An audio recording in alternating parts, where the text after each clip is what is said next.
우리가 이 출세, 학벌, 돈, 외모만 매달리지 않고 나 생긴 대로만 사는 사람은요, 너무 즐겁게 살아요. 우리나라 직업 행복 지수 1등이 사진작가예요. 사진작가. 사진 찍는 사람들이 제일 행복하대요. 자연 다니면서 마음껏 세상을 다 담을 수 있잖아요. 얼마나 좋아요. 그러니까 여러분들 내가 원하는 일을 지금부터 찾아서 하라는 거예요. 여러분들 쉽게 안 죽어요. 여러분들 앞으로 지금 50대신 분들 손 들어보세요. 50대신 분들 손 들어보세요. 나 50 넘었다. 여러분들 앞으로 60년 남아있어요. 60년 동안 밥 먹고 자고 밥 먹고 자고 이 일만 할 수 없어요. 내가 원하는 일을 하다 죽어야 돼. 원하는 일을 하다 죽어야 돼. 지금부터 그 일을 찾아 나서야지 여러분들 행복해요. 우리가 이 세상을 살면서 악마의 유혹에만 안 빠지면 세상 참 행복하게 살 수 있어요.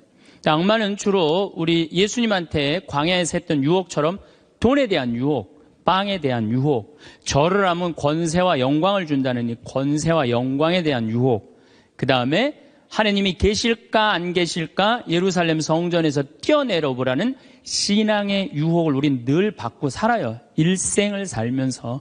아마 여기 계신 분들 중 그 유혹에 안 빠질 수 있는 분은 단 한 분도 없어요. 늘 빠져요. 근데 그 유혹을 극복할 수 있는 방법이 데살로니가 전서 5장 16절에 나와 있어요. 항상 기뻐하여라. 끊임없이 기도하여라. 어떤 처지에서든 감사하여라. 여러분들 어때요? 세상 사는 거 기쁘세요? 안 기쁘세요? 기뻐요? 근데 항상 기뻐요? 그게 문제예요. 성서에는 뭐라고 나왔어요? 항상 기쁘라고 그랬어요. 우리가 80평생을 산다고 보면은 일을 하는데 26년을 쓴대요. 일을 하는데 잠을 자는데 한 23년을 쓴대요. 그걸 밥 먹는데 6년을 쓴대요. 그 다음에 사람 기다리는데 6년을 쓴대요. 그리고 텔레비전 보는데 10년을 쓴대요. 근데 너무 기뻐갖고 막 웃으면서 그 기쁨을 만끽하는 거는 22시간 3분밖에 안 된대요. 80평생에. 항상 기쁜 게 아니야. 항상 기쁜 게. 근데 성서에는 항상 기쁘라고 그랬는데 우리는 22시간 3분밖에 안 기쁘단 말이에요. 여러분들 월세 살고 전세 살 때 꿈이 뭐예요? 나는 17평 아파트라도 내 이사 안 다니고 내 집 하나 가졌으면 원도 한도 없겠다. 그래갖고 정말로 열심히 돈을 모아갖고 17평짜리 아파트를 샀어. 방 2개짜리인데 너무 좋은 거야. 이제 이사 안 다녀도 되니까. 그래갖고 쓸고 닦고 그냥 그 방 2개 그냥 빛이 번쩍번쩍 나요. 그렇게 행복하게 사는데 갑자기 친구가 참이슬 아파트 32평짜리 아파트 이사간 친구가 나 이 32평 아파트 샀다고 집들이 한다고 오라고 그래갖고 그 집에 딱 갔는데 이런 우리 집 17평이 그 집 베란다에 들어가게 생긴 거야. 그때부터 기뻐요 안 기뻐요? 안 기뻐요. 이때부터 목표가 바뀌어요. 17평에서 뭘로 바뀌어요? 32평으로 바뀌어. 그래갖고 그냥 허리띠를 졸라매. 제일 만만한 게 뭐야? 교무금이야. 7만 원 내던 거 그냥 3만 원으로 딱 줄이고 열심히 그냥 한 10년을 모았어. 10년을 모았는데 모아갖고 경남 아파트 32평 샀어. 32평 사갖고 그냥 너무 행복한 거야. 근데 이 32평에는 안방에 샤워실도 있고 화장실도 있는 거예요. 온 세상을 다 얻은 것 같아. 그냥 너무 행복한데 아니 친구가 천당역 분당에 50평짜리 아파트 샀다고 초대를 하네. 거기 가보니까 우리 집 32평이 어디에 들어가게 생긴 거예요? 그 집 거실에 들어가게 생긴 거예요. 우리가 이 세상을 살면서요 욕심을 부리다 보면은요 항상 기쁘지 않아요. 세상적인 욕심은요 채워도 끝이 없어요. 그래서 바다는 채워도 사람 욕심은 못 채운다는 거예요. 여기 계신 분들 혹시 난 지금 너무 괴로워. 내가 사는 게 힘들어. 뭐 때문에 힘드느냐면 지금 현실이 힘든 게 아니에요. 여러분들 욕심이 너무 많아서 힘든 거예요. 이유는 다른 거 하나 없어요. 그런데 우리가 목표가 하늘나라인 사람, 나는 이 세상적인 게 날 좀 실망시킨다 하더라도 이 세상적인 출세를 좀 못했다 하더라도 나의 최종 목표는 하늘나라다. 정말로 아름다운 꽃이 있고 아름다운 사람들이 있고 성모님이 있고 하느님이 있고 예수님이 있고 오늘 채칠야 성녀 같은 그런 정말 아름다운 분들이 있는 그곳에 내가 간다라는 희망을 가진 사람은요, 이 세상적인 게 날 좀 실망시킨다 하더라도 항상 기쁘게 살 수 있어요. 그런데 이 세상에 욕심만 부리다가 하느님 믿지도 않고 하늘나라에 대한 희망을 두지 않는 사람은 마지막에 빈털터리로 갈 수 있다는 얘기입니다. 제가 평창에서 우리 생태마을에 한 100명 정도 시각장애자들이 와서 강의를 들었어요. 근데 그냥 강의를 너무 재밌게 듣는 거예요. 그래서 당신들 뭐가 그렇게 재밌느냐 그러니까 신부님, 우리는 눈에 뵈는 게 없어서 행복해야 되는 거예요. 눈에 뵈는 게 없어서. 여러분들, 우리는요, 그분들은 눈에 뵈는 게 없어서 행복하다 그러는데 우리는 왜 안 행복하냐면 너무 보는 게 많아서 불행한 거예요. BMW, 벤츠, 그 다음에 남하고 비교하는 거야. 내 자식하고 남 자식하고 비교하는 거야. 내 자식은 요것밖에 안 됐는데 남 자식은 뭐 서울대학에 무슨 뭐 변호사에 뭐 판사에 검사에 의사에 내 자식 꼬라진 요것밖에 안 되고 그러니까 불행한 거예요. 한국 사람들이 왜 불행한 줄 알아요? 모두 출세해야 돼. 그냥 이 세상에서 전부 다 출세. 여러분들 출세하면 행복할 것 같아요? 난 요즘 텔레비전 보면서 그 장관들 청문회 할 때 보면은 정말로 저러고 장관 되고 싶을까 그런 생각 들 때 참 많아요. 얼마나 인간적으로 모욕을 받아요. 그렇지 않겠어요? 사실 그 사람들도 나름대로 열심히 산 사람들인데 얼마나 모욕을 많이 당해요. 저는 오늘 우리 여기 신부님 왔는데 뭐 파리나무 십자가 합창단 여기 온다며요. 오늘 완전히 하루 만에 완전히 매진됐다고 그러더라고요. 역시 비전동 대단한 비전 있는 본당이라 역시 틀려요. 그런데 나는 더 놀란 게 뭐냐면은 파리나무 십자가 합창단이 세계 최고예요. 그런데 우리 전 신부님이 여기 평택 데리고 합창단, 꼬마아이들 합창단 해놨다며요. 얘네들 음도 잘 못 맞춘대요. 그런데 그 무대에 얘네들을 세우겠다는 거예요. 일반 사람들은 자존심 상하고 기분 나빠서 안 세울지도 몰라요. 창피하다고. 그런데 그 아이들이 노래하는 것 자체로 오케이라는 거예요. 본당심이 말씀하시기를. 그런 정신이 중요해요. 내가 좋아하는 일 하면 되지. 꼭 출세해야 돼? 그렇지 않겠어요? 여러분들 여기 안 행복하세요? 여기 장관들 있어요? 국회의원들 있어요? 없잖아요. 그럼 우리 다 불행해야 돼요? 아니죠. 내가 오늘 얼마나 즐겁게 일을 하느냐 그거 하나라도 우리는 얼마든지 행복할 수 있어요. 학벌 서울대학 카이스트 이번에 3월 달에 카이스트 아이들 4명 자살한 거 여러분들 아시죠? 얼마나 똑똑한 아이들이에요. 여러분들 공부 잘하면 좋을 것 같아요? 공부 잘하는 애들끼리 또 스트레스가 많아요. 서울대학도 다 1등 하는 거 아니에요. 거기 한 과에 40명이면 거기서 또 꼴등이 또 있어요. 거기서 또 꼴등이 있어요. 걔네들은 또 자괴감을 느낀다는 얘기예요. 그래서 학벌 내가 뭐 우리나라의 그 좋대는 대학 최고의 대학 졸업한 남편을 둔 부인들 얼굴 밝은 부인들 별로 못 봐요. 하도 남편이 잘난 척을 해갖고 거기에 눌려갖고 그냥 찌그러져서 사는 여자들 많이 봐요. 그러니까 학벌 좋다고 내 자식 뭐 그냥 서울대 나왔다고 이 내 딸 결혼시키는 거 결코 지혜로운 게 아니에요. 그래서 우리는 너무 출세, 학벌, 돈, 이 돈도 제가 보기에는 돈이 우리가 행복을 결정해 주는 것 같지는 않아요. 저는 요즘 뭐 이 입시철만 되면은 막 교수들이 막 돈 받고 그냥 부정 입학시키고 감옥에 들어가고 그 박사까지 돼서 교수까지 돼서 그 돈이 많으면요 더 많은 유혹에 빠지는 거예요. 제일 행복한 사람이 어떤 사람인지 아세요? 1 더하기 1은 일하고 내가 벌은 만큼만 쓰는 사람이 제일 행복해요. 근데 또 어떤 사람이 불행한 줄 아세요? 자기가 번 걸 쓰지도 못하고 죽는 사람들 많아요. 보면 9개 번 사람은요 10개 채우려고 1개 더 모으려고요 9개 손도 못 대고 죽는 사람들 많아요. 99개 가진 사람은 100개 채우려고 99개 쓰지도 못하고 죽는 사람들 많아요. 돈은요 제가 지난번에도 강의를 했듯이 내가 쓴 것만 내 돈이에요. 내가 쓴 것만. 살아오면서. 여러분 이제까지 살아오면서 여행 다니고 맛있는 거 먹으러 다니고 성당 봉헌하고 여기 이 땅 사는데 위대한 일 하신 분들 땅값 내고 이것만 내 돈이에요. 내가 여기 비전동에서 제일 열받을 때가 언제였느냐면은 IMF 때 여기 내가 있을 때 터졌거든요. 근데 우리 교우들 20억, 30억 날라간 교우들 많아요. 여기 안에.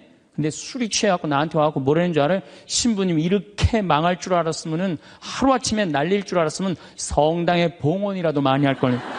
내가 이 성당에서 내가 그 경험을 했다니까. 제일 열받는 거야. 다 잃어버리고 후회하지 말고 언제 해요? 있을 때 하세요. 있을 때. 그러니까 여기 지금 땅 산 거 열심히 봉헌하세요. 돈이 나를 행복하게 하는 건 아니에요. 또 우리나라 사람들은 외모를 너무 따져. 외모를. 이게 네 가지가 우리나라 사람들이 기쁘지 않는 이유 중에 하나래요. 그래갖고 그냥 텔레비전 보면 그냥 저는 요즘 나이를 먹어서 그런 게 아니라 연예인을 구분을 못 하겠어요. 다 그놈이 그놈 같고 그 여자가 그 여자 같아요. 다 똑같이 생겼어. 어떻게?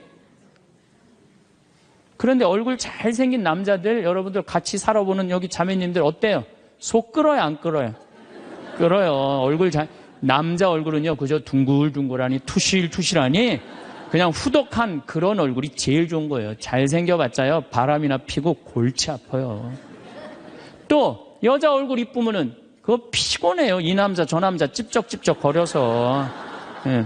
얼굴은 그저 나같이 씹다 뱉은 수제비 같이 생긴 게 제일 좋은 거야. 예, 제일 좋은 거예요.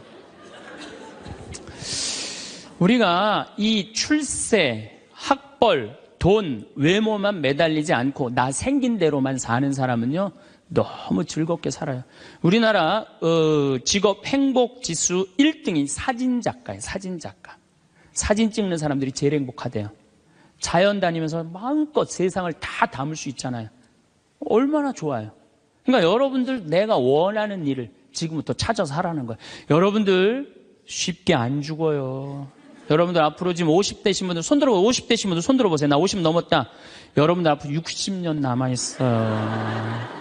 60년 동안 밥 먹고 자고 밥 먹고 자고 이 일만 할 수 없어요. 내가 원하는 일을 하다 죽어야 돼. 원하는 일을 하다 죽어야 돼. 지금부터 그 일을 찾아 나서야지 여러분들 행복해요. 그 시각장애우들이 신부님 우리 눈에 뵈는 게 없어서 행복하다 그러더니 그분들이 우리 생태마을 앞마당에 보면 강이 내려다 보여요. 강이 내려다 보이는데 내 형제가 이 시각장애자인데 눈에 열이 너무 많았고 눈을 차라리 빼버리는 장애우들이 많아요. 그래서 아예 빼는 교우들도 있어요. 근데 눈을 정말로 다 뺀 형제 넷이서 그 강을 이렇게 내려다 보면서 내려다 보는 건지 안 내려다 보는 건지 잘 몰라도 얘기를 하는 걸 내가 들었어. 야 베드로야, 내가 우리나라 참 많이 다녀봤는데 이렇게 경치 좋은 데는 처음이라는 거예요. 그래서 내가 물어봤어요. 아니 뭐가 그렇게 경치가 좋은지 당신이 어떻게 아느냐고. 신부님 강물 소리 들리지 않느냐 이거야. 그 다음에 새소리 들리지 않느냐 이거야. 그 다음에 느티나무가 있는데 바람에 느티나무 흔들리는 소리 들리지 않느냐. 그 다음에 5월 달에 꽃이 만발했는데 이 꽃 향기 미친다는 거, 맑은 공기에. 아니 눈이 없는 우리, 보이지도 않는 우리 시각장애우들도 이렇게 경치 좋은데 처음이라는데 우리는 그냥 두 눈을 다 뜨고 이 아름다운 별도 보고 하늘도 보고 단풍도 보고 이 평택 들판도 보는데 내가 안 기쁘다. 이 사람들 어때요? 영적으로 단단히 병든 것 같지 않아요? 혹시 여러분들 지금 난 안 기쁘다. 이분들 영적으로 병든 분들이에요. 이거 눈 지금 뜨고 있는 것만 해도 얼마나 은혜로운 거예요. 눈 하나 갈아 끼는데 1억이야 1억. 두 개 갈아 끼면 2억이야 2억. 지금 나 쳐다보고 있는 분들 여기 지금 2억 깔고 지금 쳐다보고 있는 거예요. 엄청나게 부자들이 여기 앉아 있는 거 지금. 자 여러분들 심장 하나 갈아 끼는데 5천, 간 갈아 끼는데 7천, 신장 갈아 끼는데 3천이에요. 그럼 요거 합치면 3억 5천이에요. 그런데 오늘 아침에 이 중국의 사형수들 장기 매매를 한다고 그러죠? 참 나 깜짝 놀랐어요. 이 간 하나 매매하는데 1억 5천이래. 신장 7천만 원. 다 따블이야 보니까. 이 공식적으로 인터넷에 나온 자료보다 훨씬 더 비싸요. 그러니까 여러분들 그걸로 따진다면 여러분들 기본적으로 지금 한 6억 지금 갖고 있는 거예요. 팔 하나 갈아끼는데 400, 양팔 800, 양다리 1600 이거 합치면은 아니 이렇게 양다리 양팔 다 갖고 있으면서 내가 기쁘지 않다. 지금 기쁘지 않는 분은 욕심이 꽉 차서 기쁘지 않는 거예요. 돈 욕심, 자식 욕심, 명예 욕심. 이 욕심을 아직 못 채웠다고 지금 기쁘지 않고 맨날 짜증 부리고 신경질 부리는 거예요. 지금 이렇게 건강한 몸으로 지금 집에서 여기 성당까지 걸어오셨다. 여러분들은 무조건 행복해야 되고 기뻐야 돼요. 여기 여기 자해원에 한번 가보세요. 여기 뇌수정에 걸린 아이들 뇌가 얼마나 큰지 몸보다 머리가 더 커요. 얘네들은 평생 일어나질 못해요. 그러니까 점점 머리가 커지다가 20살도 못 넘기고 죽어요. 평생 한번 일어나 보지도 못하는 거예요. 근데 여러분들은 지금 걸어서 2다리를 여기까지 와서 앉아있다. 그럼 무조건 삶의 충만함, 살아있는 거에 대한 희열을 느끼셔야 돼. 난 정말로 건강하게 살아서 내가 움직이고 있구나. 근데 난 지금 얼굴에 그냥 기쁨이 하나도 없어. 이분은 뭔가 영적으로 병이 든 분이에요. 치료가 필요해, 영적으로. 그럼 어떤 사람이 기쁘냐 하면은 긍정적인 사람이 기뻐요. 부정적인 사람은 기쁘지 않아요. 세상을 삐딱하게 보는 분들은 안 기뻐요. 보면은 장사 안 돼도 대통령 탓, 고수도 안 돼도 대통령 탓, 내가 이렇게 지질이 못 사는 것도 부모 탓, 다 남 탓하는 사람은요, 기쁠 수가 없어요. 남 욕하는 사람은 행복하지가 않다는 거예요. 그래서 항상 긍정적으로 말해야 돼. 경제학자 파레토라는 사람이 있는데 이 사람이 개미들 있죠, 개미들. 개미들이 참 부지런한 곤충이잖아요. 그래갖고 개미를 관찰을 해봤어요. 그랬더니 개미들이 100마리가 왔다 갔다 하는데 놀랍게도 먹을 걸 물고 왔다 갔다 하는 거는 20마리밖에 안 된대요. 나머지 80마리는 그냥 왔다 갔다 하는데 그냥 아무것도 안 하고 그래갖고 너무 신기해갖고 요 20마리를 또 모아갖고 또 100마리를 만들어 놓으니까 처음에는 다 물고 왔다 갔다 하더니 조금 지나더니 20마리만 먹을 걸 물고 왔다 갔다 하고 나머지 80마리는 그냥 왔다 갔다 하는데 어느 공동체나 열심히 일하는 사람은 20%예요. 나머지 80%는 그냥 왔다 갔다 하는 거예요. 성당도 똑같아요. 성당도 보면은 성당 와서 미사해설하고 나 오늘 저녁 너무너무 맛있게 먹었는데 저녁 준비하고 뭐 성당에서 봉사하는 사람은 20%고 나머지 80%는 그냥 왔다 갔다 하는 거야. 가방 들고. 근데 본당 신부가 그 20%에 초점을 맞추느냐 80%에 초점을 맞추느냐에 따라서 본당 분위기는 하늘과 땅 차이예요. 80% 그냥 왔다 갔다 하는 사람 맨날 욕해. 당신들 그래갖고 천당 가겠느냐, 당신들 그렇게 살아서 예수님한테 상 받겠느냐, 맨날 욕먹어. 그러면 20% 열심한 20%가 무슨 생각을 하냐면 나는 뭐야? 난 정말 집안일도 다 뒤로 하고 하느님 일 이렇게 열심히 하는데 칭찬 한 번도 받은 적이 없어. 그럼 그 사람들 기운 빠져요. 성당 분위기 쫙 떨어지는 거예요.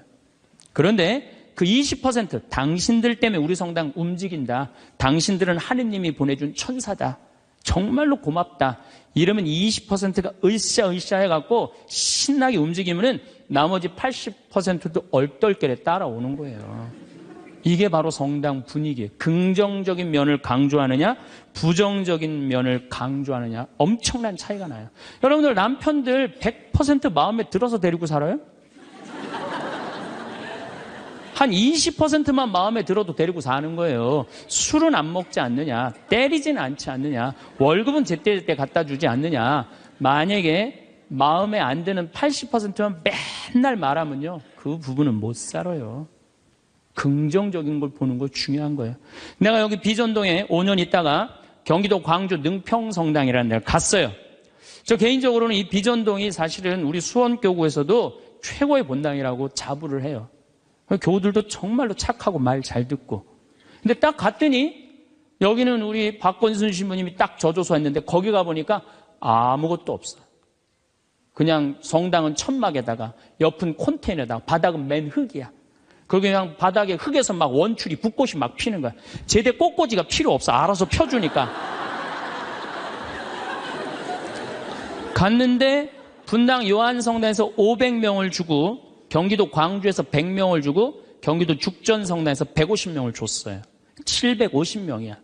딱 갔는데 안 그래도 성당도 허접한데 아니 그 죽전에 사는 그 교우들이 우리 쪽으로 주교님이 발령을 냈단 말이에요. 이제 능평성당으로 가라고. 근데 거기서 전화가 왔어요. 교우들이. 신부님, 우리가 이제까지 죽전성당 짓느냐고 그렇게 애를 썼는데 또 신설성당으로 우리 집으로 가라고 그러더니 이 말이 됩니까? 자기네들끼리 회의를 했는데 안 오기로 결정을 했대요.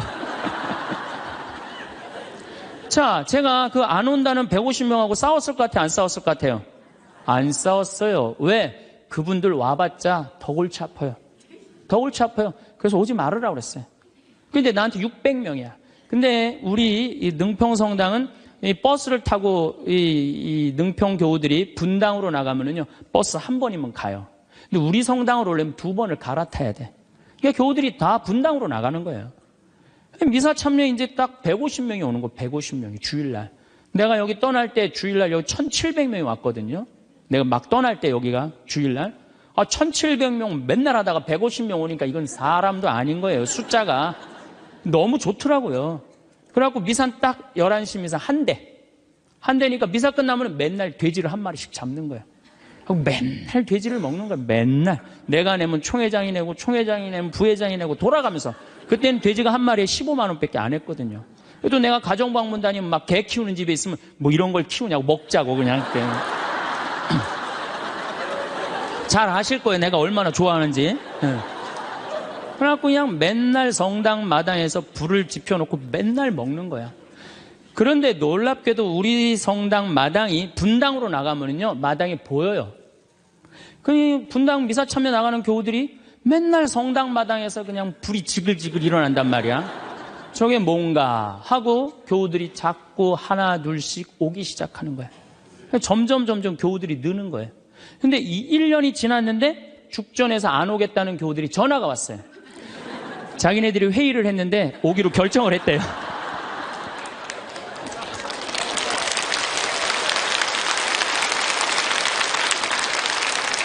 그래서 제가 오지 말라고 그랬겠어요? 오라고 그랬겠어요? 대환영이라고. 그래서 오라고 떠났던 교우들이 다 오는데 교우들이 1000명이 됐어요. 1년에. 근데 또 이제 아파트가 조금씩 들어가고 2년 만에 2000명이 됐어요. 그냥 너무 즐겁더라고요. 또 거기는 교우들이 그 시골 교우들이라 산에 가고 개구리 잡아오고 뭐 하여튼 난 환경운동하는 신부인데 너구리 잡아오고 별걸 다 잡아와. 이거 뭐 신부님 이거 개고기라고 그러고 거짓말하고 막 먹이고 너무 행복했어요.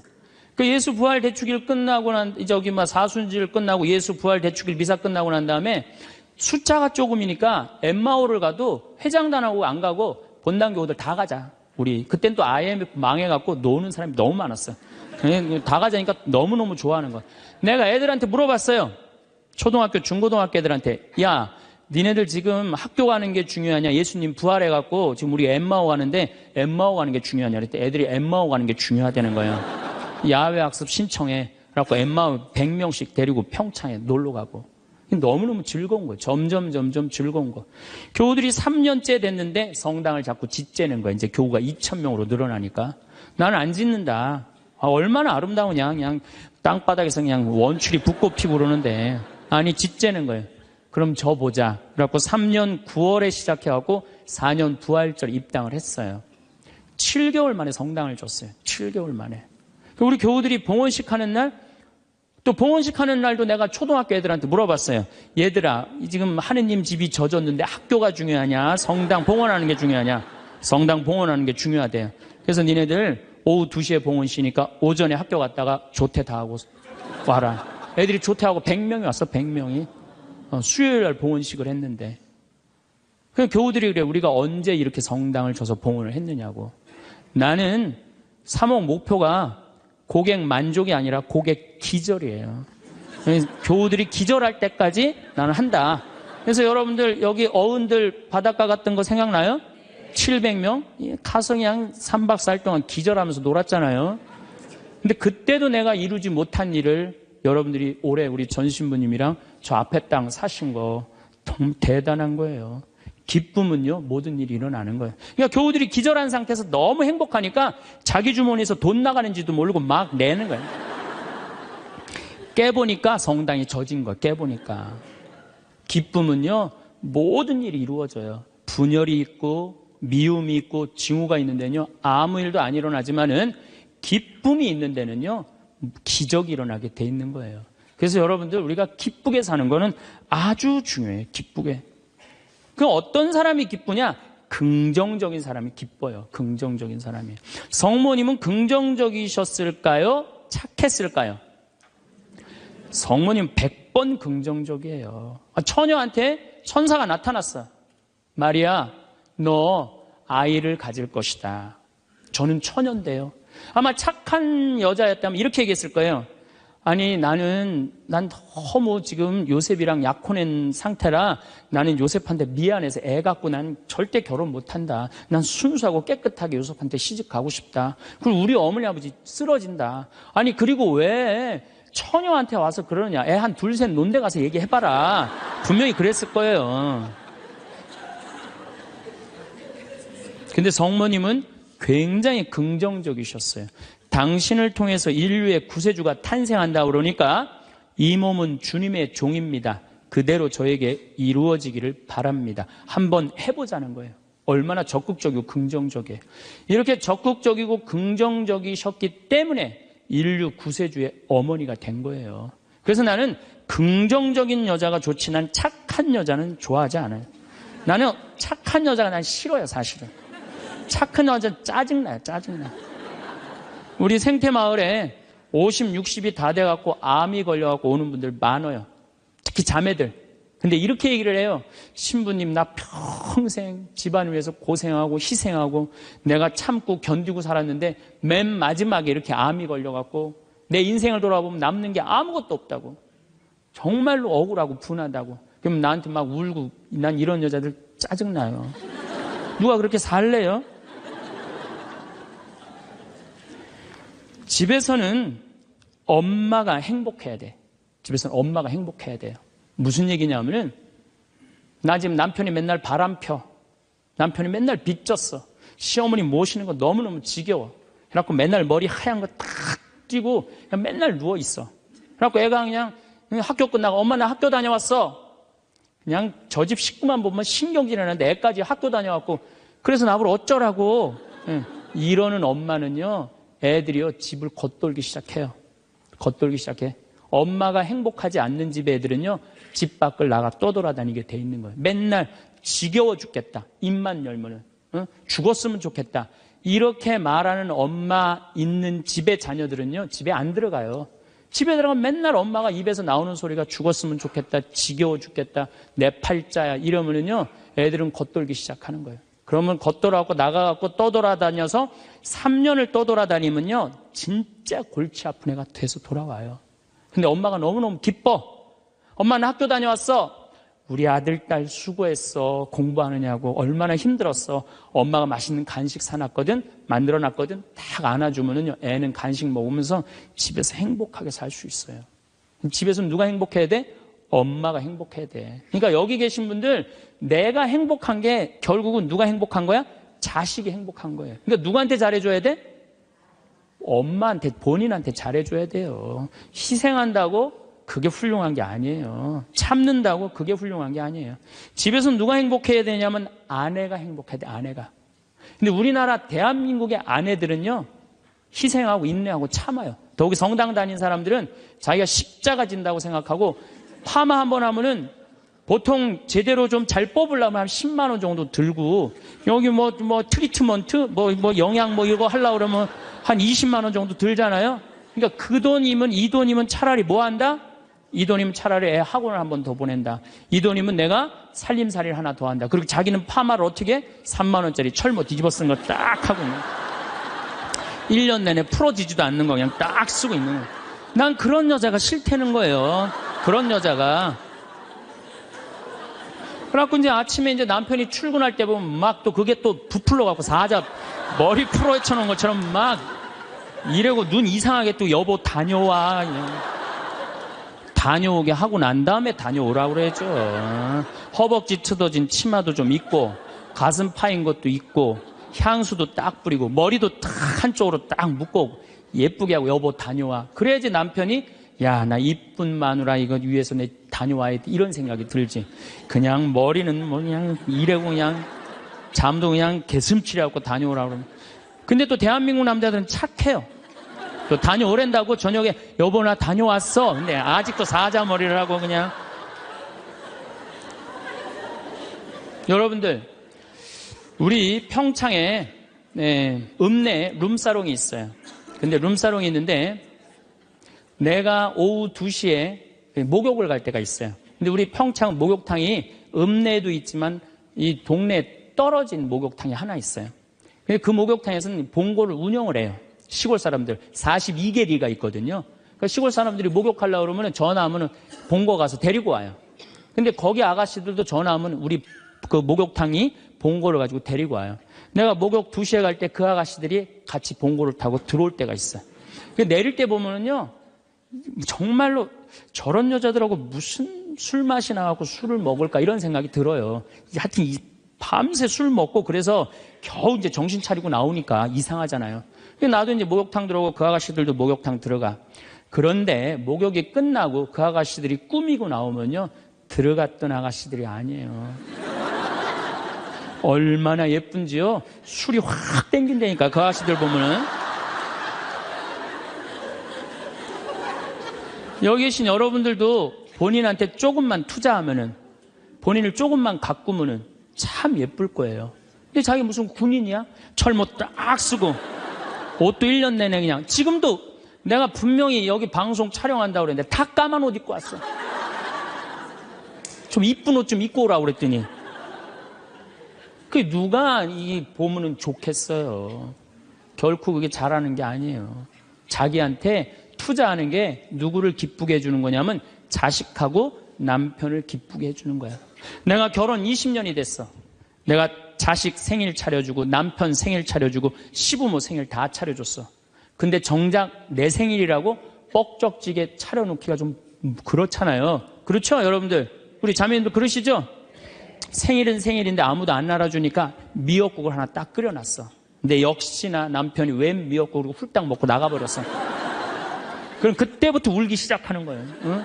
20년 동안 내 생일 한번 기억을 못 해주고 저렇게 무심할 수가 있느냐고. 혹시 저녁에 내 생일 기억해 줄까? 저녁에 그날따라 술이 떡이 돼갖고 들어왔어. 그럼 이제 나한테 와갖고 이제 신세한탄을 하는 거예요. 신부님, 나는 내가 결혼한 지 20년이 돼갖고 정말로 먹고 싶은 거, 쓰고 싶은 거, 입고 싶은 거 안 하고 내 자식들 저렇게 키우고 살림살이 이렇게 했는데 20년 동안 내 생일 한 번도 기억해 주지 않는다고. 난 정말로 너무 불행하고 슬프다고. 그리고 막 나한테 와서 우는 여자들, 난 그런 여자들이 싫어요. 자, 내가 생일이야. 근데 남편이 기억을 못하는 것 같아. 그럼 오후에요, 남편 직장 근처에 나가세요. 나가고 전화하세요. 여보, 내가 결혼한 지 20년째 생일이고 내가 지금 50번째 내 생일이야. 내가 오늘 생일이 너무 기뻐, 즐거워. 나 너무 행복해 사는 게. 그래서 오늘 생일을 맞이해서 내가 한턱 쏠 테니까 나와. 내가 내면 되지. 그걸 그냥 기억해 줄래나 안 해줄래나. 역시 올해도 안 해주는구나. 그리고 울고 그냥 청승을 떨어요. 난 그런 여자가 싫다니까요. 내가 내면 될 거 아니에요. 그렇죠?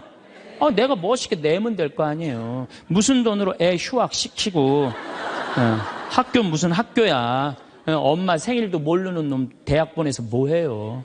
그렇지 않겠어요? 결혼 25주년이 됐어. 10주년도 까먹더니 20주년도 까먹더니 25주년은 기억해 줄래나. 한 달 전부터 계속 기다리는 거. 혹시 결혼기념일 뭘 해줄까. 근데 역시 그날도 그냥 넘어갔어. 나한테 와갖고 신부님, 난 결혼 25주년 동안 한 번도 기념일을 선물을 받아본 적이 없다고. 그럼 막 눈물 흘리는 그런 여자들이 난 싫어요. 결혼 25주년인데 남편이 기억을 못하는 것 같다. 그럼 어떻게 하시면 돼요? 여보, 내 결혼 25주년인데 이번에 제주도가 7대 경관으로 뽑혔대. 내가 예약해놨거든. 일주일 동안. 다다음 주 휴학. 휴가 내. 같이 갔다 오자. 내가 내면 되지. 내가 내면 되지 않겠어요? 근데 자기를 위해서 투자하는 걸 나쁘다고 생각해요. 그리고 20년 동안 인상을 쓰고 사는 거예요. 그리고 그 집을 전부 어둡게 만드는 거예요. 집에서 누가 행복해야 돼? 아내가 행복해야 돼. 아내가 행복해야 돼요. 집에서는 누가 행복해야 되냐면은 며느리가 행복해야 돼. 며느리가 스트레스를 받고 남편한테 스트레스를 받고 자식한테 스트레스를 받으면요, 시부모는요 더 미치는 거예요. 뭐가 기쁘다고 시어머니를 모시겠어요. 그러니까 여기 있는 우리 형제님들, 내가 남은 인생 이게 참 안 죽는 게 문제예요. 옛날에는요 평균 연령 46세 때는요 조금 못 살아도, 남편이 속색여도, 시부모가 힘들게 해도 다 참고 살았어요. 왜 참고 살았는지 아세요? 몇 년만 참으면 죽을 거니까. 몇 년만 참으면 죽을 거니까 다 참고 살았어요. 요즘은 참고 살아도 50부터 110살까지 60년을 어떻게 참고 살아요. 뭔가 긍정적인 문제를 해결을 하고 행복하게 살아가야죠. 그러니까 집에서는 누가 행복해야 되냐? 며느리가 행복해야 돼. 그러니까 여기 있는 형제님들은 누구 행복만 책임지면 행복하냐면 마누라, 아내, 집사람만 행복하게 해주면요, 여러분들 일생은, 남은 생은 전부 편안해요. 남은 생은. 그래서 집에서는 이제는 21세기는 누가 행복해야 되냐면 여자가 행복해야 돼. 여자가 행복해야지 모두가 행복한 시대가 오는 시대가 됐다는 얘기예요. 성모님도 뭐라고 그랬어요? 내 영혼이 주님을 찬송하며 나를 구하신 하느님 생각에 내 마음 기뻐 뛰노나이다. 성모님이요 그렇게 불행하게 산 게 아니에요. 굉장히 행복하게 사셨어요. 내 마음 기뻐 뛰논다. 그리고 인류의 구세주를 계속 키우셨는데 얼마나 행복하겠어요. 물론 마지막 날 아들 돌아가신 거 너무너무 마음 아팠지만은 금방 살아났잖아. 3일 만에. 그렇지 않아요? 근데 우린 뭐 통고의 어머니, 뭐 고통의 바다 이러는데, 내가 보기에는 성모님은요 굉장히 행복한 분이에요. 내 마음 기뻐 뛰논다고 그랬잖아요. 또 성모님이 엘리사벳을 찾아갔을 때 엘리사벳이 뭐라 그래요? 주님의 어머니가 나를 찾아주시다니 이게 어찌된 일입니까? 내 태중에 있는 이 아기도 기뻐서 뛰놀았다고 그래. 세례자 요한도 성모님의 어머니가 오니까 이게 얼마나 생동감 있는 찬양이에요. 성서에는 슬픈 것만 있는 게 아니라는 거예요. 기쁨이 너무 많다는 거예요. 결정적으로 우리가 예수님을 십자가상의 예수님만 생각하는데 그렇지 않다는 거예요.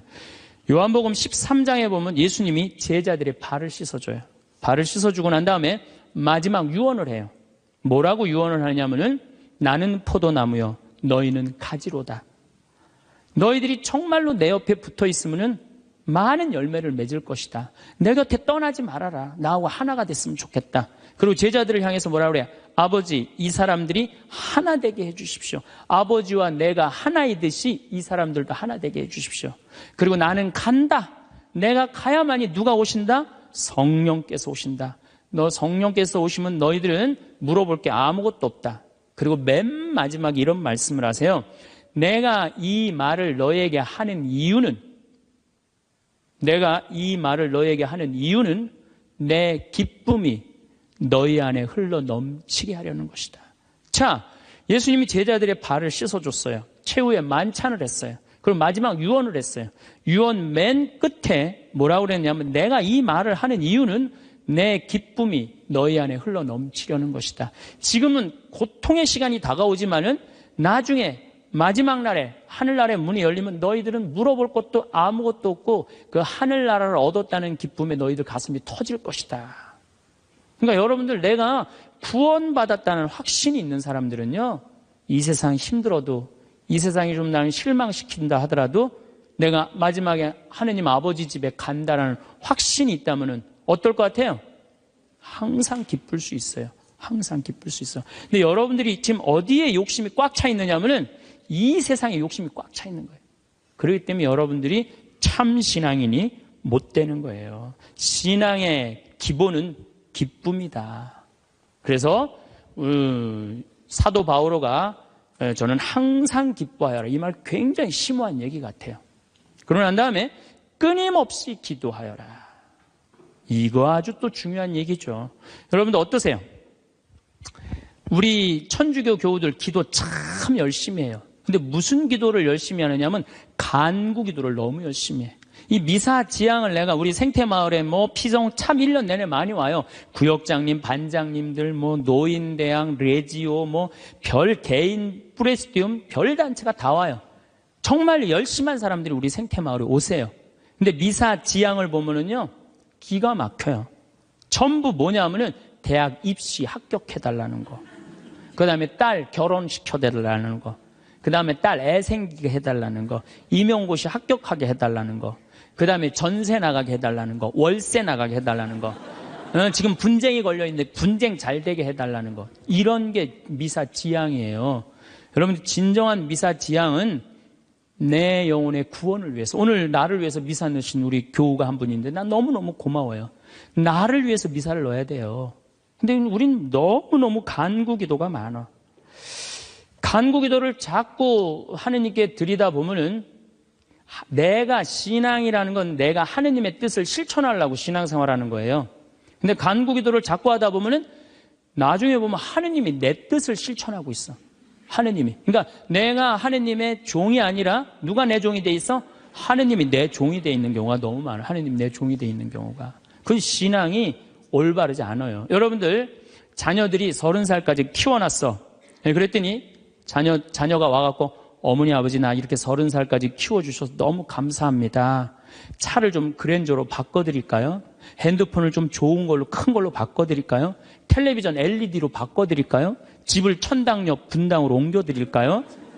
이런 자식은 토요일날 온다면 기다려져요? 안 기다려져요? 기다려지죠? 근데 올 때마다 엄마 나 이번에 우리 애가 대학 들어가는데 엄마 학비 좀 대줘. 거기 땅 있잖아. 그거 팔아갖고 학비 좀 손자 학비 좀 대줘. 엄마 나 차 좀 바꿔줘. 엄마 나 집 좀 강남으로 가게 좀 돈 좀 줘. 맨날 올 때마다 징징거리면서 달라고 그러는 자식. 엄마 나 토요일날 집에 갈게. 그럼 무서워요 안 무서워요? 무섭죠? 하느님도 똑같아요. 이렇게 하면 눈 두 개 콧구멍 두 개 그냥 다 주셨는데 여러분들이 묵주기도 9일기도 책 딱 펼치고 묵주 딱 붙잡으면요 하느님이 깜짝 놀라는 거야. 이번 때 뭘 달라고 저게 또 9일기도 시작하나. 그렇게 많이 줬는데 헌금이나 많이 하면서 달라면 내가 이해를 해. 여러분들 1,000원짜리하고 10,000원짜리가 길 가다가 만났대요. 1,000원짜리가 10,000원짜리한테 물어봤대요. 너 요즘 어떻게 지내느냐? 그랬더니 10,000원짜리가 나 요즘 너무 바쁘다고 한국 시리즈 야구 구경도 가야 되고 연극도 보러 가야 되고 갈비도 먹으러 다녀야 되고 여행도 다녀야 되고 교회도 다녀야 되고 너무 바쁘다고. 이 파리 나무 십자가 공연도 보러 가야 되고 너무 바쁘다고. 그러니까 10,000원짜리가 또 예의상 1,000원짜리한테 물어봤어요. 그러는 너는 어떻게 지내느냐 그랬더니 1,000원짜리 하는 말이 나는 사는 게 하나도 재미가 없어. 그날이 그날 같고 매일 똑같아. 뭐가 그렇게 그날이 그날 같은데? 그랬더니 1,000원짜리가 하는 말이 나는 하는 일이라고는 성당 다니고 또 성당 다니고 성당만 다녀 그러더래요. 아니 하느님한테 헌금이나 많이 하면서 시키면 내가 이해를 해. 딸랑 1,000원 주면서 뭐 이렇게 부탁하는 게 많아요. 미사 예물도 그래. 내가 보면은 이렇게 10,000원짜리 미사 예물 넣고 막 10명씩 쓰는 사람들 많아요. 그 한 사람당 1,000원이야, 한 1,000원. 내 얘기가 아니야. 내 동창 신부 얘기예요. 내 동창 신부님 얘기, 송영호 뻘건이 신부님 얘기예요. 나 좋은 거 배웠어요. 그 신부님한테. 아니, 하느님한테 미사 예물을 내면서 1,000원을 내면서 10,000원을 내면서 10명을 쓰면 어떻게 해. 그러니까 하느님이 1,000원 받고 너무 바빠요. 1,000원 받고. 헌금이나 많이 하면서 달라면 내가 이해를 해. 딸랑 1,000원 하면서 그냥 자꾸 간구 기도를 하다 보면 하느님을 시험하게 돼요. 자꾸 간구 기도를 하다 보면. 하느님은요, 감사 기도, 찬양 기도를 드릴 때요, 여러분들, 하느님께 뜨거운 마음이 생기는 거예요. 내가 행복하려면 나에게 투자하는 것의 중요성을 강조하는 명언 공유 드립니다. 워렌 버핏 자기 자신에게 투자하라. 당신의 인생에서 가장 중요한 자산은 바로 당신 자신이다. 벤자민 프랭클린 배움에 대한 투자는 최고의 이윤을 가져다 준다. 윌리엄 패더 자기 자신을 믿어라. 당신이 가지고 있는 무한한 잠재력에 투자하라. 자기 개선을 통해 당신은 원하는 어떤 것이든 이룰 수 있다. 벤자민 프랭클린 지식에 대한 투자는 가장 높은 이자를 낸다. 집론 자기 자신을 개발하라. 당신의 삶의 질은 당신의 자기 개발에 대한 투자에 비례한다. 루이자 메이 알콧 당신 자신을 사랑하고 돌보는 것은 당신이 다른 사람들에게 줄 수 있는 최고의 선물이다. 톰 홉킨스 당신 자신에게 투자하는 것은 가장 확실한 투자이다. 그것은 당신의 능력과 가능성을 최대한 발휘할 수 있게 해준다. 오프라 윈프리 마이너스 당신이 자신을 더 잘 알게 되면 당신의 꿈을 이루기 위한 가장 좋은 방법을 찾을 수 있다. 로빈 샤르마 자기 자신에게 투자하는 것은 성공적인 삶을 위한 필수 조건이다. 마이너스 로빈 샤르마 피터 드러커 자기 자신을 향상시키는 것은 평생 동안 지속되어야 할 여행이다. 이 명언들은 자기 자신에게 투자하는 것이 개인의 성장과 성공에 얼마나 중요한지를 잘 나타냅니다. 오늘도 평안하시길. 감사합니다. 내일을 걱정하지 마라. 내일 걱정은 내일이 할 것이다. 그날 고생은 그날로 충분하다. 여러분들 오늘 하루 종일 일하고 여기 오신 분들 많으시죠? 얼마나 피곤해. 지금 예수님 이 자리에 있으면은 이 말 하고도 남았을 것 같아. 너희도 오늘 고생으로 충분한데 내일 걱정하지 말아라. 내가 다 알아서 해줄게. 예수님 분명히 그랬을 거예요. 이 말씀을 내 마음 안에 살아 움직일 때 여러분들은 진리가 너희를 자유롭게 하리라. 악마의 유혹에 빠지지 않으려면은 돈에 대한 유혹, 명예에 대한 유혹, 권세에 대한 유혹, 하느님이 계실까 안 계실까에 대한 신앙에 대한 유혹, 이걸 빠지지 않으려면 우리는 항상 기쁘게 살아야 돼요. 근데 기쁜 사람은 어떤 사람이 기쁘냐면 긍정적인 사람이 기뻐요. 또 어떤 사람이 기쁘냐 하면은 정말 마음을 욕심이 없는 사람이 기뻐요. 욕심이 꽉 차 있는 사람, 자식 출세하기를 바라는 사람, 돈을 많이 벌기를 바라는 사람, 그냥 높은 자리에 올라가기를 원하는 사람, 이런 욕심이 있는 사람들은요 기쁘지 않아요. 마음을 완전히 비우고 오늘 하루를 즐겁게 사는 사람. 여러분들 영어로 내가 좀 유식한 말을 영어로 선물이 뭐냐면은 프레젠트예요. 근데 오늘이라는 뜻도 영어로 프레젠트예요. 오늘은 하느님이 주신 선물이에요. 오늘은 과거 지나간 과거 여러분들 묻지 마세요. 아무리 과거를 돌이키려고 해도 과거는 돌이킬 수가 없는 거예요. 과거에 연연하는 사람들 우울증에 걸려요. 그 다음에 미래에 대해서 미리 걱정하지 마세요. 여러분들이 아무리 걱정해봤자 여러분들이 걱정하는 게 95%는 일어나지 않을 거래요. 전혀 일어나지 않을 것에 쓸데없는 걱정을 하고 있는 거야. 제일 중요한 건 오늘을 즐겁게 사는 거야. 밥 3끼 먹고 눈 콧구멍 2개 있는 게 얼마나 여러분들 감사한 줄 아세요? 콧구멍이 얼마나 2개 있는 게 감사하냐면은 눈 2개 있는 것도 감사하지만 콧구멍 2개 있는 게 얼마나 감사하냐면은 이 콧구멍이요, 숨을요, 이 냄새를 맡는데요, 한쪽만 4시간을 맡는 거예요. 그리고 4시간이 딱 지나고 나면 한쪽이 교대를 해요. 반대쪽이 냄새를 맡는 거예요. 만약에 김치찌개 동시에 2 콧구멍으로 다 맡으면 기절해. 그러니까 여러분이 콧구멍 2개 있는 것만 해도 얼마나 감사한 건지 몰라요. 지금 여기 손가락 10개, 발가락 10개 가지고 콧구멍 2개, 눈 2개 갖고 오신 분들은요, 무조건 기쁘게 살아야 되는 의무가 있는 분들이에요. 하나님이 다 주신 거예요. 자, 그리고 난 다음에 우리가 유혹에 빠지지 말려면 끊임없이 기도해야 돼. 하느님께서 우리 이제까지 살아오면서 여러분들 은총 너무 많이 주셨어요. 은혜 너무 많이 주셨어요. 그렇기 때문에 우리는 어떻게 살아야 돼? 그 은혜를 계속 기억하면서 감사기도, 끊임없이 기도해야 돼. 근데 이 기도는 간구 기도를 하면 안 돼요. 감사 기도를 해야 돼요. 제가 꼭 성령 기도에 가면은요, 제일 당황스러운 게 그거예요. 내가 성령 기도에 가면은 할머니들이 신부님 골이 아파요, 무릎이 아파요, 허리가 아파요, 안수기도 해달라는 거예요. 근데 저는 신부 될 때 이 제단에 엎드려서 하느님한테 2가지를 청했어요. 하나는 강론 잘하게 해달라고. 근데 정말 저는 누워서 그렇게 기도했어요. 왜 제가 그 기도를 청했느냐면은 저는 초등학교 때부터 발표 때마다 선생님이 제일 먼저 너 일어나서 발표하라고 그랬어요. 그리고 책 읽을 때도 항상 나보러 읽으라고 그랬어. 목소리가 좋으니까. 그러니까 내가 받은 달란트는 뭐야? 말하는 거. 그리고 신부가 말씀 전하는 사람 아니에요. 그래서 강론 잘하게 해달라고 내가 정말로 엎드려서 간구했어요. 근데 뭐 1년에 300회, 내일도 여기 전주 중앙성당에 가서 강의하고 또 전주에 있는 중학교에 가서 그 학부형들하고 선생님들한테 강의해. 내일도 전부 단축 수업한대요. 그 선생님들도 강의 들으게 한다고 일반 학교에 가서 강의하는 거예요. 행복론에 대해서. 그러니까 1년에 한 300회 정도 초청 강연 다니니까 이거 소원 들어주셨어요. 난 너무너무 감사해요. 또 내가 글 잘 쓰게 해달라고. 이제까지 책 3권 썼는데 요즘 쓴 거 사는 맛, 사는 멋. 이거 정말로 많은 분들이 행복하다고 참 전화가 많이 와요. 독자들한테. 아니, 나 이 2가지 다 받았어요. 나는 더 이상 하느님한테 원하는 거 없어요. 하느님은요, 각자의 달란트가 다 달라요. 그리고 그냥 집 잘 짓는 신부님들, 또 우리 그냥 전 신부님, 내가 보기엔 사목 너무너무 잘하세요. 그러니까 그 감히 못하는 15년이 지나서 엄두도 못 냈던 저 땅을 사죠. 그러니까 아무나 사는 게 아니에요. 교우가 일치가 되기 때문에 그게 가능한 거죠. 그 다 달란트가 달라요. 근데 내가 받은 달란트는 강론자라고 글 잘 쓰는 거야. 나는 치유의 은사를 받지 않았어요. 근데 그냥 갈 때마다 그냥 내가 그냥 성령 기도에 갈 때마다 그냥 그것도 70, 80 그냥 아니 70, 80 썼으면요 골 아파요 당연히요.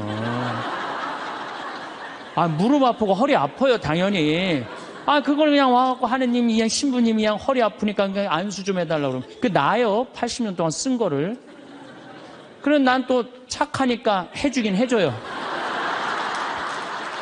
할머니 머리에 손을 얹고 아니 뭐 치유의 은사는 없으니까 머리에 손을 얹고 뭐라고 기도하냐면은 하느님 이 할머니 골이 아프답니다. 그런데 눌러줘요.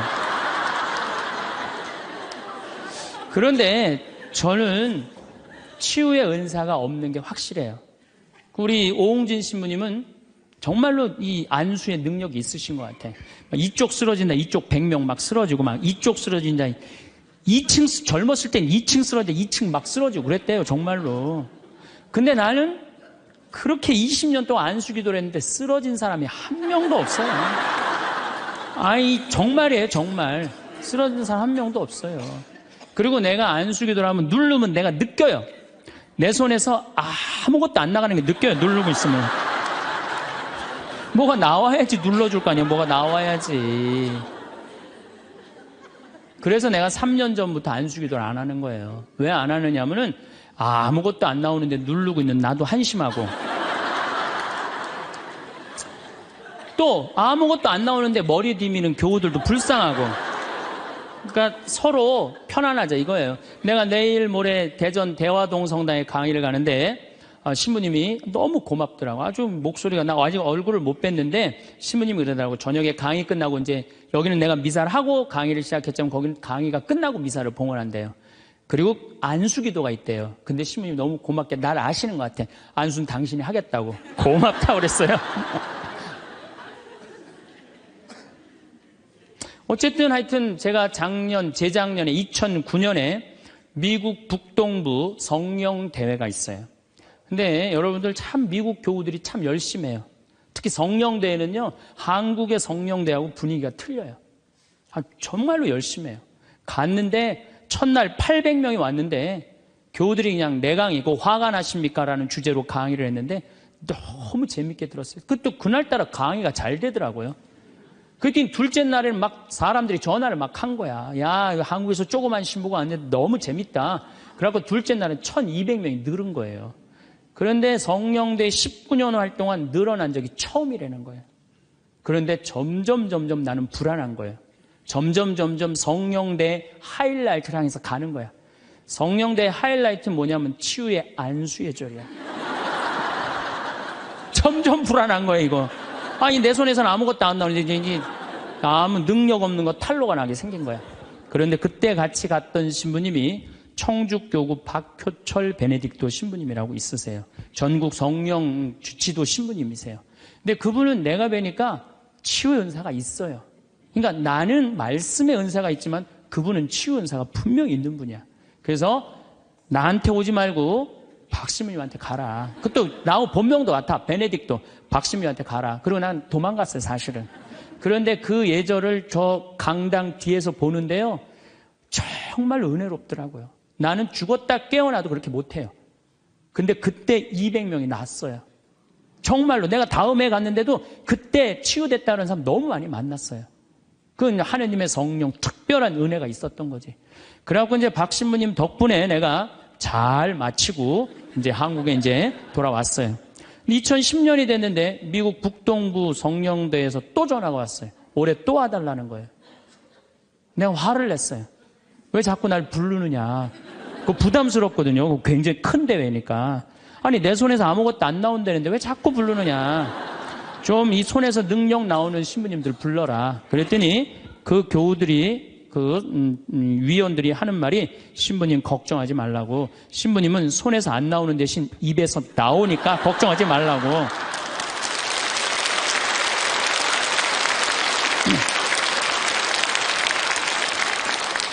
아, 그러느냐? 그렇다면 내가 가겠다. 그리고 이제 작년에 내가 또 북동부 성령대를 갔어요.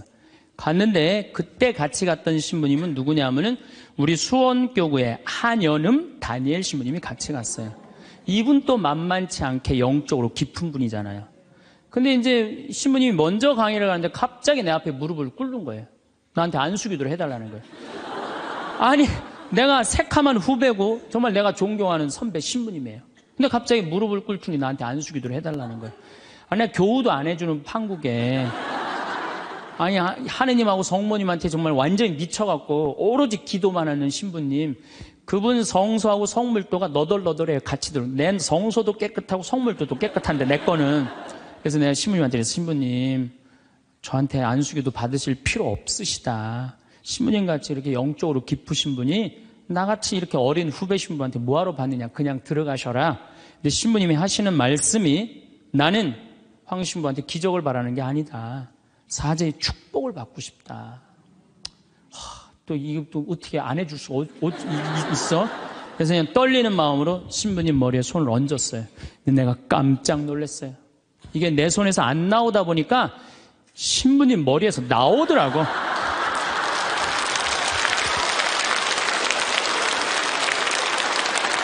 아니, 정말로 성령의 기운이 느껴지는 거예요. 정말로. 이야, 이러는 수도 있구나. 이게 내가 안 나오면 머리에서 나오는 수도 있구나.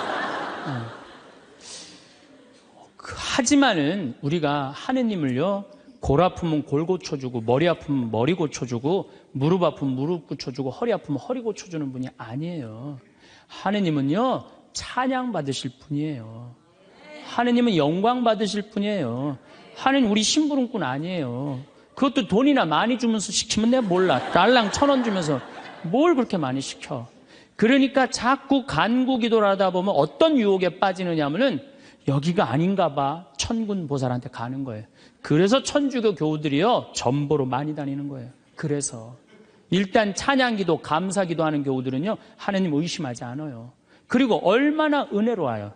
여러분들 이 공기 공짜로 마시고, 태양 공짜로 햇빛 쬐고, 이 땅 공짜로 밟고 다니고, 얼마나 감사해. 눈 2개, 콧구멍 2개, 손가락 10개, 발가락 10개 있으면 됐지.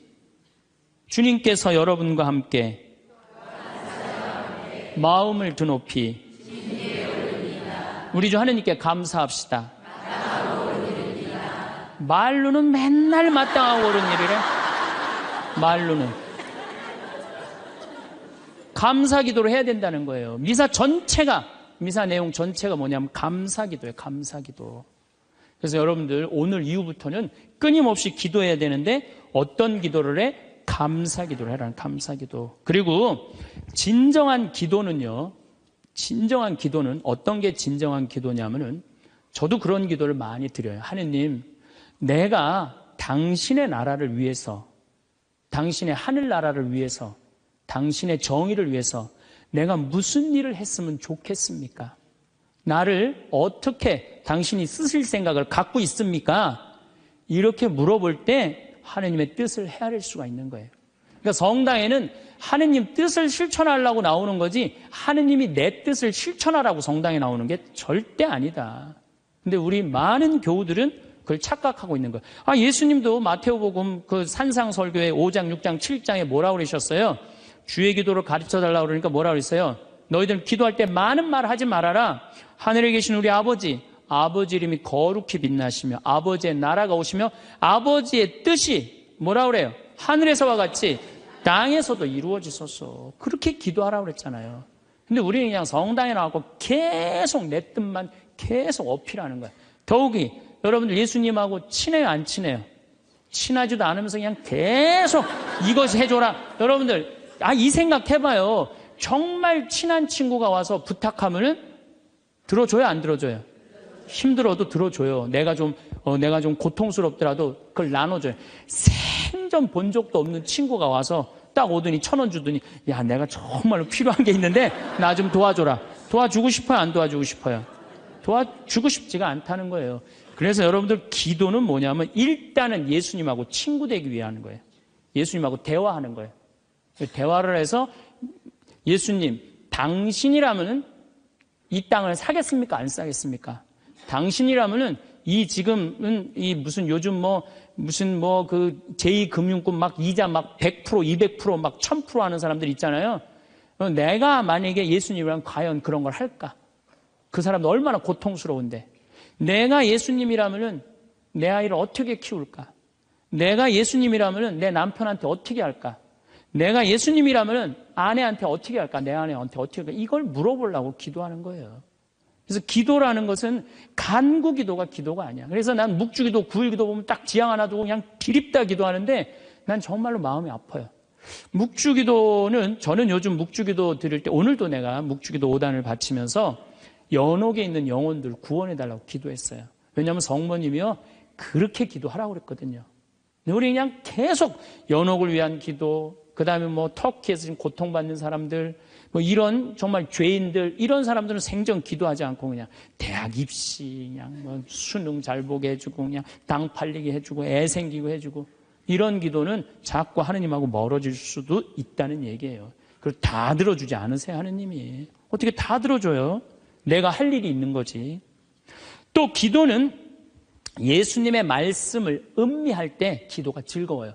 예수님 묵상할 게 너무 많지 않아요? 예수님에 대해서 나는 예수님 말씀 중에 내 눈 속에 있는 들보는 보지 못하면서 남의 눈에 있는 티끌을 빼주려고 그러느냐. 자기 눈에는 들보는 못 보고 남의 눈에 티끌. 이거 내가 살아오면서 나도 그렇겠지만은 정말로 많이 봐요, 우리가. 그래서 나의 잘못, 나의 험, 나의 약점, 이거를 항상 볼 수 있도록 노력해야 되는데 우린 그런 걸 안 해요. 예수님 말씀 틀린 말 하나도 없어요. 사람이 안식을 위해서 있는 것이 아니라 안식일이 사람을 위해서 있는 것이다. 이것도 얼마나 멋있어요. 뭔가 예수님이 과연 어떤 의미에서 이런 말씀을 했는가. 참 묵상할 거리가 너무 많죠. 또 너희들 무엇을 먹을까, 무엇을 입을까, 무엇을 마실까 걱정하지 말아라. 하늘에 나는 새도 다 먹여줄 거다.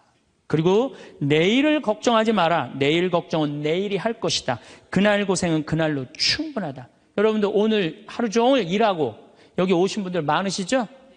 얼마나 피곤해. 가서 씻고 누워서 그냥 쉬고 싶은데 여기까지 온 분 예수님, 내가 지금 예수님 이 자리에 있으면은 이 말 하고도 남았을 것 같아. 너희도 오늘 고생으로 충분한데 내일 걱정하지 말아라. 내가 다 알아서 해줄게. 예수님 분명히 그랬을 거예요. 이 말씀을 내 마음 안에 살아 움직일 때 여러분들은 진리가 너희를 자유롭게 하리라 처럼 정말로 자유롭게 살 수 있어. 근데 예수님 말씀이 하나도 없어. 그냥 성서 하나 붙잡고 하루 종일 묵상해 본 적도 없고 일주일 내내 묵상해 본 적도 없어. 그냥 성서를 읽은 적도 없어. 그러면은 여러분들은 기도가 어려운 거예요. 점점 기도하는 방법을 잃어버리는 거예요. 고생하며 무거운 짐을 진 너희는 모두 나에게 오라. 내가 너희에게 안식을 주겠다. 얼마나 내 멍에는 가볍다. 얼마나 좋아요. 예수님 말씀을 가만히 묵상해 보면은요, 다 위로의 말이야. 내가 너를 너무 사랑하니까 걱정하지 마라. 내가 있는데 뭐가 그렇게 걱정이 많으냐. 전부 그런 내용이에요. 함께 하겠다. 내가 너희와 함께 하겠다. 나는 너를 이제 종이라 부르지 않고 뭐라고 부르겠다? 벗이라고 부르겠다. 예수님 행하신 행적을 봐요. 가난한 사람, 팔 하나 없는 사람, 눈 먼 사람, 귀 먼 사람, 나병으로 고생하는 사람, 또 죄 속에 있는 죄녀, 창녀, 가늠한 여인, 이 세상에 오셔서 그런 버림받고 고통받는 이들 속에서 사시다 가셨잖아요. 그분 삶을 가만히 이렇게 드라마를 보듯이 쫙 보면은 이거 끊임없이 기도할 수 있어요. 해도 끝이 없어. 예수님의 삶을 묵상한다는 게. 그러면은 그 안에서 예수님과 하나 되면은요, 그 다음 단계, 더 높은 단계 기도를 할 수 있어요. 근데 맨날 이거 달라, 저거 달라, 요거 해달라, 저거 해달라 그러면요, 그 사람은 깊이 신앙생활을 할 수가 없어요. 그럴 것 같아요? 안 그럴 것 같아요? 그렇죠? 그러니까 오늘 이후부터는 간구기도 하지 마세요. 이미 너희들 필요한 거 하느님 아버지가 이미 알고 있다. 그러시지 않으셨어요? 예수님이 그러셨거든요. 예수님 말씀은 되씹으면 되씹을수록 깊은 맛이 나요. 그래서 기도라는 건 뭐냐면 영적인 하느님을 느끼는 거예요. 영적인 하느님을 느끼는 거. 자, 우리가 기도가 구송 기도가 있다고 그러죠? 그 다음에 무슨 기도가 있어? 묵상 기도가 있죠? 그 다음에 무슨 기도가 있냐면 관상 기도가 있어. 관상 기도. 그 다음에 이제 어려운 단계로 넘어가면 일치의 기도가 있어요. 그게 무슨 기도냐면은 성당에 앉아서 하느님을 느끼는 거예요. 온 우주에 시편 19편 그 말도 소리도 비록 이야기 없어도 온 세상으로 퍼져나간다는 하느님을 느끼는 거야. 그러면은 성당에 1시간 앉아 있어도 1분 지나가는 것처럼 후딱 지나가요. 어떨 때는 3시간도 후딱 지나가요. 하느님을 느끼는 거냐. 말씀이 이제 넘어서서는 온 우주에 꽉 차 있는 하느님을 느끼는, 살아있는 현존하시는 하느님을 느끼는 거야. 그런 하느님을 느끼다 보면은 이제 성인들이 이제 그 다음에는 어느 단계로 가요? 탈원 상태 가는 거. 온전히 하느님을 느끼는, 희열을 느끼는 거죠. 세상 아무것도 필요 없어. 돈도 명예도 권세도 아무것도 필요 없어. 근데 하느님만 내 안에 살아있다면 모든 게 행복한 거야. 그래서 끊임없이 기도하면은 악마의 유혹에 넘어가지 않는다는 거예요. 그래서 여러분들은 이제 제가 제일 걱정인 게 50살 되신 분들 60년 남았어요. 아니 어제 발표 나왔잖아요. 2040년에 평균 연령이 몇 세라고? 90살이에요. 그럼 여러분들 지금 50살 되신 분들 2040년이면 몇 살이냐 하면은 80살이에요.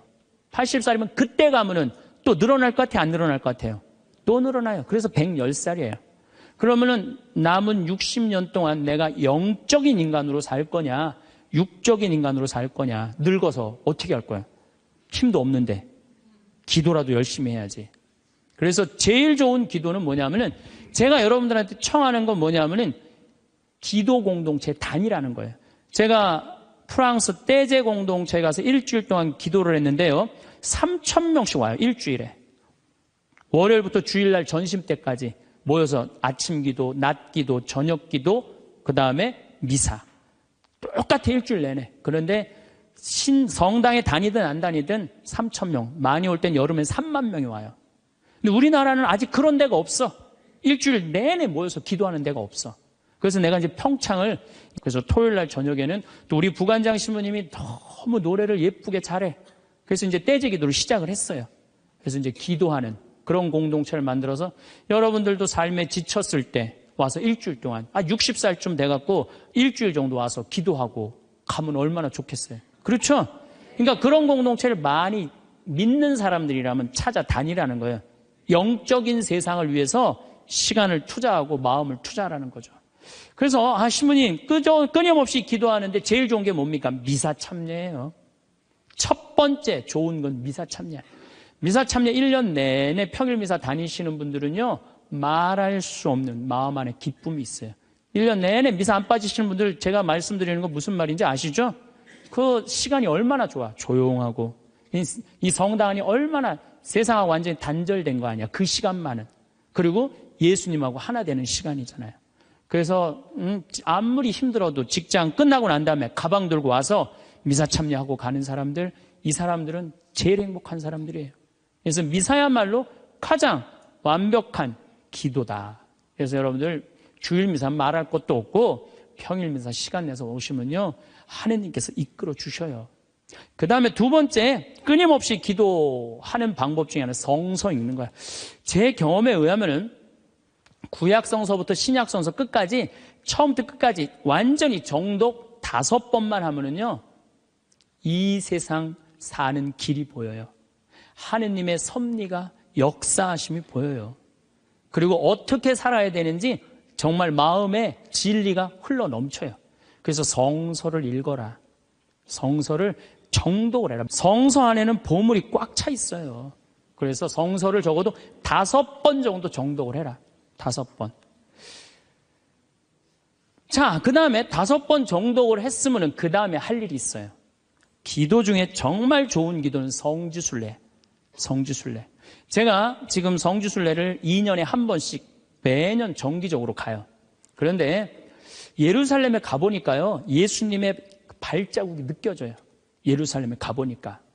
그리고 갈릴레아 가보니까 물고기가 밤에 얼마나 튀는지 예수님이 밤새 제자들이 물고기 잡는 거 보면서 참 물고기 저쪽에서 튀는데 이쪽에서 막 한 것 같아 보니까 그냥 예수님이 그 2000년 전에 행하셨던 말씀 그게 다 살아 움직이는 거예요.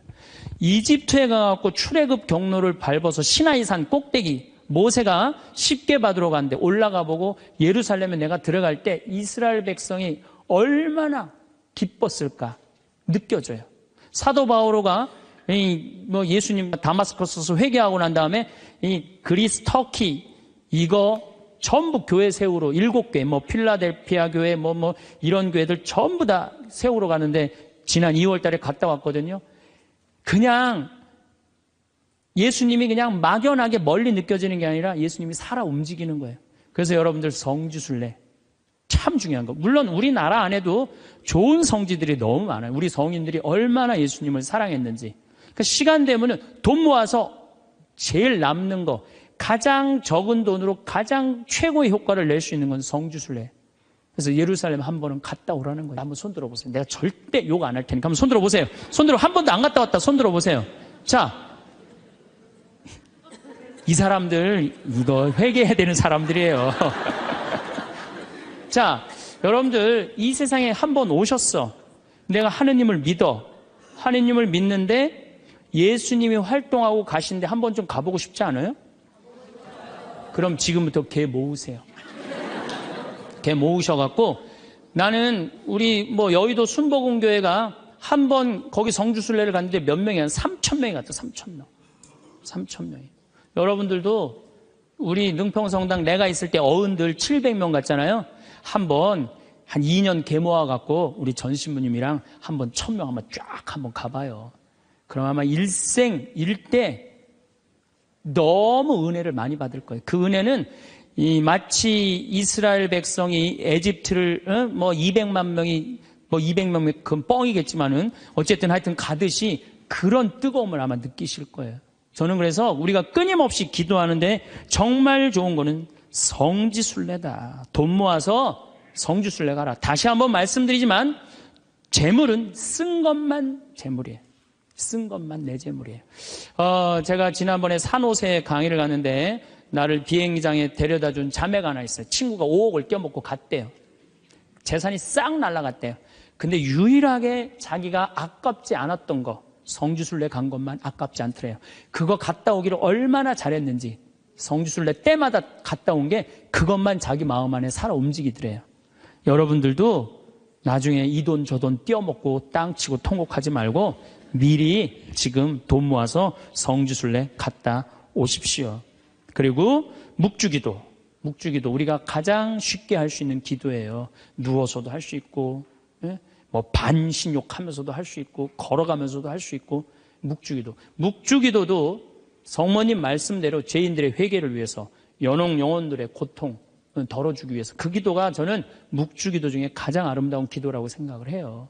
그래서 우리의 기도를 불쌍한 영혼들이 많이 기다리고 있으니까 그런 지향을 두고 그냥 수능 잘 보게 해주고 애 생기게 해주고 월세 나가게 해주고 땅 팔리게 해주고 그런 기도하지 마시고 이렇게 끊임없이 기도하는 사람은요 악마의 유혹에 빠질 시간이 있겠어요 없겠어요?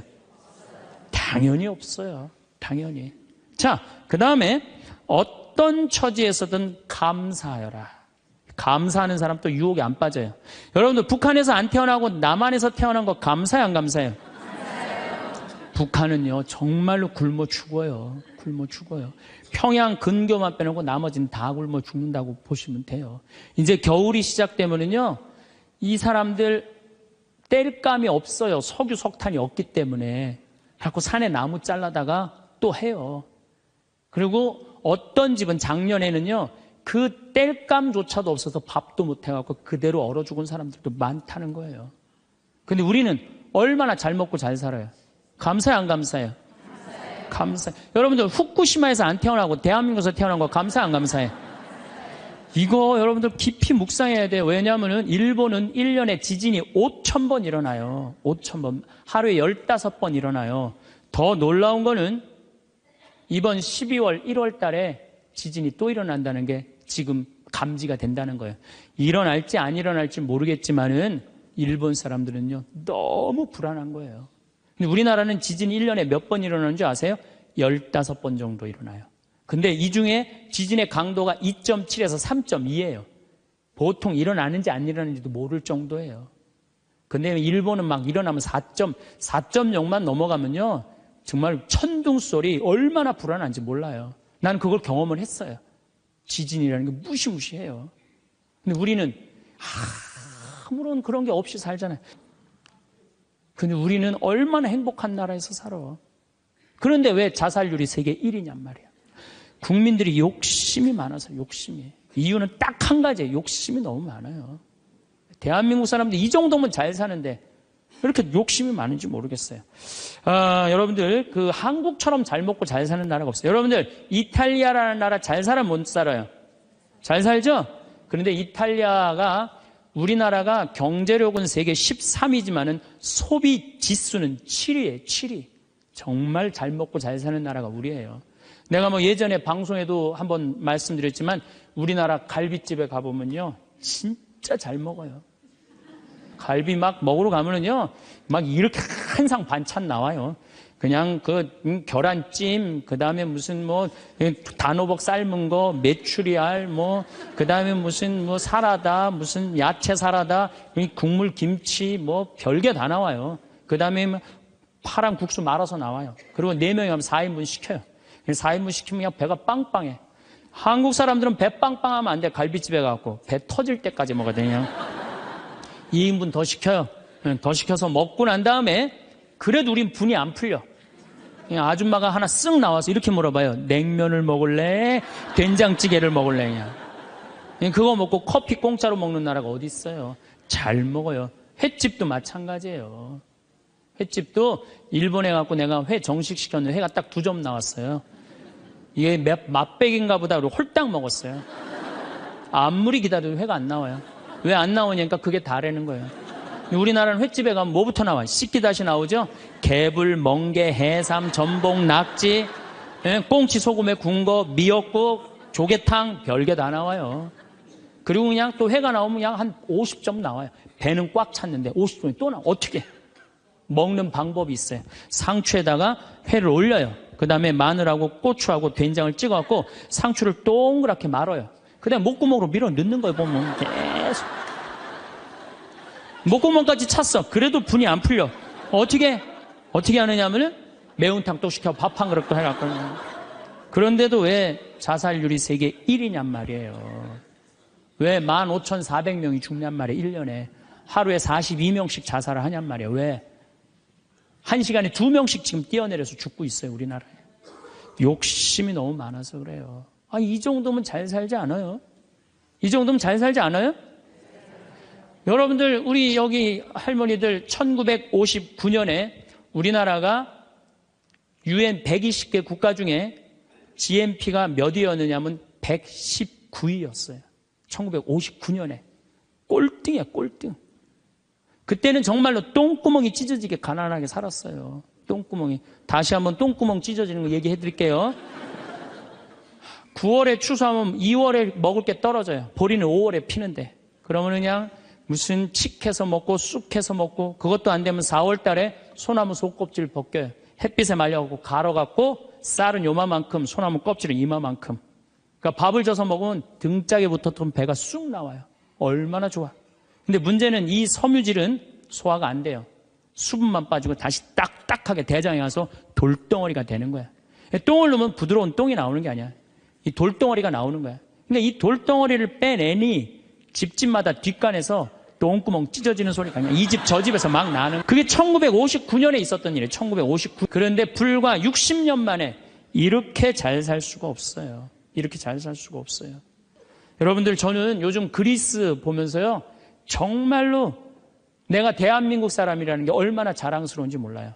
그리스라는 나라는 지금 BC 526조에 BC 526조.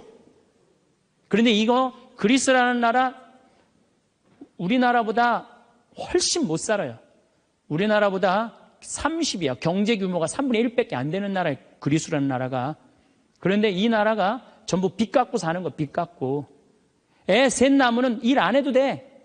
애 셋 낳으면 다 우유값까지 다 나와요. 양육비 다 나와. 대학 들어가갖고 뭐 3년, 4년, 뭐 1학년 다니다가 2학년 다니기 싫어하고 10년 후에 들어가면 그때도 공짜야.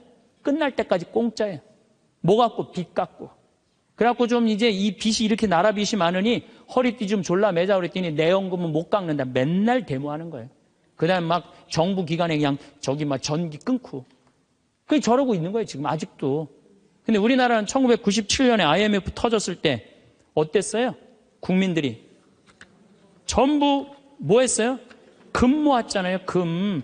내가 그래서 여러분들 마지막으로 금 모으기 운동이 우리가 얼마나 대단한 건지 지금부터 잠깐 읽어 드릴 테니까 한번 이게 누가 쓴 거냐면 이름도 무지 어려워요. 슝홍빙이라는 중국 사람이 쓴 거예요. 이게 베스트셀러예요. 냉전 시기 미국의 맹방이던 또 하나의 나라 한국은 금융위기가 닥치자 미국의 구원에 손을 내밀었다. 한국 사람들은 미국이 그토록 단호하게 거절하리라고는 꿈에도 생각하지 못했다. 우리가 도와달라고 그랬는데요. 싹 거절했어요. 월가를 대표하는 재무부는 끝까지 반대했다. 심지어 올브라이트가 경제학을 모른다고 비난하기까지 했다. 결국 클린턴 대통령은 재무부에 손을 들어주었다. 여기서 그 다음에 중요한 얘기가 나와요. 재무장관 로버트 루빈이 보기에 이번 위기야말로 한국 경제의 빗장을 열어젖힐 절호의 기회다. 그러니까 이제 IMF 때 우리나라에 들어와서 기업 다 먹을 기회다. 이 얘기예요. 그는 구원을 청하는 옛 맹방인 한국을 과거보다 훨씬 가혹한 조건으로 대하라고 지시했다. IMF는 미국 재무부의 압력 아래 한국의 원조 조건에 온갖 가혹한 조건을 덧붙였다. 그래서 우리나라가 얼마나 고통스러웠어요. 한국이 즉시 미국에 유리한 조건으로 미국과의 모든 무역 마찰을 해결할까지 포함했다. 그동안 마찰이 많은데 미국한테 다 손들었어요. 분노한 한국민들은 IMF가 언제나 미국 편에 서서 갖가지 불합리한 조건을 내건다고 비난했다. 한국 정부는 하는 수 없이 미국의 조건들을 받아들이고 미국이 은행 지점들을 한국에 설립하도록 허락했다. 시티은행, 그 미국 은행이에요. 외국 기업들이 보유할 수 있는 상장회사의 지분은 원래는 26%라 이 운영권을 못 갖고 있었는데 그때 50% 상향 조절했어요.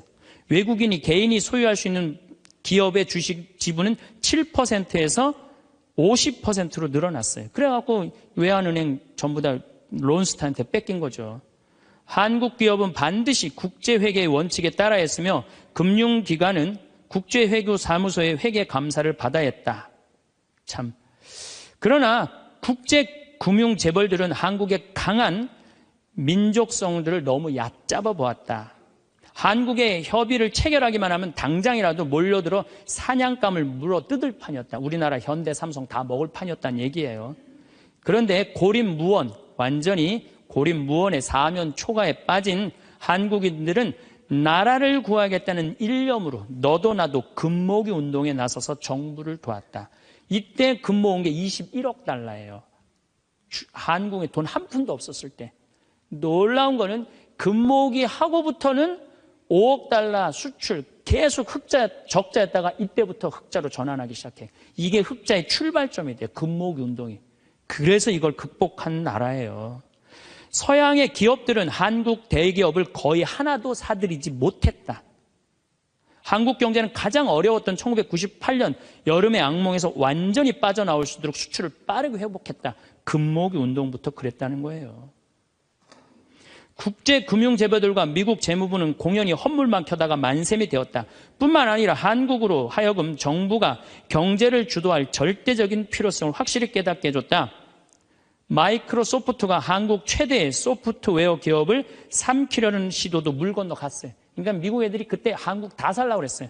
근데 그것도 못 샀고 8개의 한국 지방 소프트웨어 기업들에게 그 몫이 돌아갔다. 다 우리나라 기업들이 다 샀다는 얘기예요. 포드가 기아 자동차를 구입하려던 계획도 빗나가 버렸다. 그때 기아가 망했거든요. 근데 빗나갔어. 우리가 금 모아서. 현지 기업이 포드의 꿈을 현대가 구했죠. 꿈을 보기 좋게 꺾어준 것이다.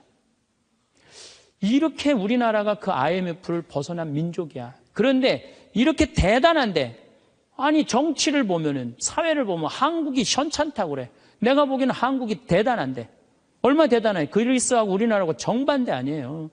그래서 이 IMF를 넘어서서 지금 이렇게 우리가 전 세계가 지금 금융위기를 겪고 있잖아요. 지금 그리스, 이탈리아, 스페인, 프랑스 다 무너지고 있잖아요.